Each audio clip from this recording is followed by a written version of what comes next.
Top quality और consistent performance के लिए सिर्फ सिल्वर पंप्स। टॉप क्वालिटी और कंसिस्टेंट परफॉर्मेंस के लिए सिर्फ सिल्वर पंप्स, नाम याद रखना। सांगली जिल्ह्यातील कोयना धरण पाणलोट क्षेत्र असेल किंवा वारणा धरण पाणलोट क्षेत्र असेल, या परिसरात सतत पडत असलेल्या पावसामुळे आणि या धरणातून होत असलेल्या विसर्गामुळे आता सध्या सांगली जिल्ह्यातील कृष्णा नदीची पाण्याची पातळी ही 25 फुटाहून जास्त आहे।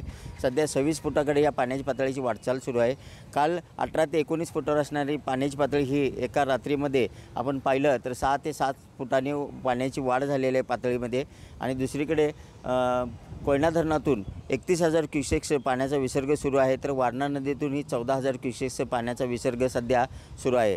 वारणा नदी ही पात्राच्या बाहेर पडलेली आहे, तर दुसरीकडे कृष्णा नदी ही दुधडी भरून वाहत आहे। नदीकाठच्या भागातील नागरिकांना प्रशासनाकडून सतर्क राहण्याचा इशारा दिलेला आहे। संपूर्ण सांगली जिल्ह्यात पाणलोट क्षेत्रात सतत पडत असलेल्या पावसामुळे ही नदीची पाण्याची पातळी झपाट्याने वाढत आहे। एकंदरीत पाहिलं तर 31,000 क्युसेक्सने सोडलेलं पाण्याचे जे पाणी आहे कोयना धरणातून ते आज संध्याकाळपर्यंत या कृष्णा नदीमध्ये पोहोचेल अशी शक्यता वर्तवली जाते। त्यामुळं रात्रीपर्यंत या कृष्णा नदीची पाण्याची पातळी ही 30 फुटावर जाण्याची दाट शक्यता वर्तवली जात आहे। कॅमेरामन सुजितसोबत मी शंकर देवकुळे, TV9 मराठी, सांगली।